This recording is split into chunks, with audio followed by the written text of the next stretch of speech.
بسم اللہ الرحمن الرحیم۔ السلام علیکم ناظرین۔ ایک بار حضرت بی بی رابعہ بصری رحمۃ اللہ علیہا سے کسی نے طنز کے طور پر پوچھا کہ بی بی صاحبہ کوئی عورت نبی نہیں ہوئی تھی؟ تو آپ نے عالی شان جواب ارشاد فرمایا، آپ فرماتی ہیں کہ عورتیں نبی بنا نہیں کرتی تھیں، عورتیں نبی جنا کرتی تھیں، اور جتنے بھی نبی پیدا ہوئے ان سب نبیوں کی پرورش کسی عورت یعنی ماں نے ہی کی۔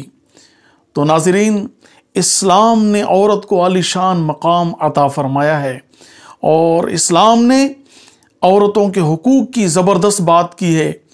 عورتوں اور بالخصوص بیٹیوں کے حقوق کے بارے میں اعلیٰ حضرت امام اہل سنت الشاہ احمد رضا خان بریلوی رحمۃ اللہ تعالی علیہ نے 7 حقوق ارشاد فرمائے کہ بیٹی کے پیدا ہونے پر ناخوش نہ ہو بلکہ نعمت الہیہ جانے، بیٹیوں سے زیادہ دل جوئی اور خاطرداری رکھیں کہ ان کا دل بہت تھوڑا ہوتا ہے، دینے میں انہیں اور بیٹیوں کو کانٹے یعنی ترازو کی تول کے برابر رکھیں، جو چیز دیں پہلے بیٹیوں کو دیں پھر بیٹوں کو دیں۔ 9 برس کی عمر سے نہ انہیں اپنے پاس سلائیں نہ سگے بھائی وغیرہ کے ساتھ سونے دیں۔ اس عمر یعنی 9 سال سے خاص نگہداشت یعنی کڑی دیکھ بھال شروع کریں۔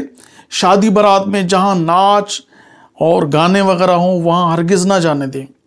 اور آخری بات یہ فرمائی کہ کسی فاسق، فاجر، سود خور، بیاج خور، زانی، شرابی یعنی اس فاسق فاجر خصوصاً بد مذہب یعنی بد عقیدہ کے نکاح میں اپنی بیٹیاں نہ دیں۔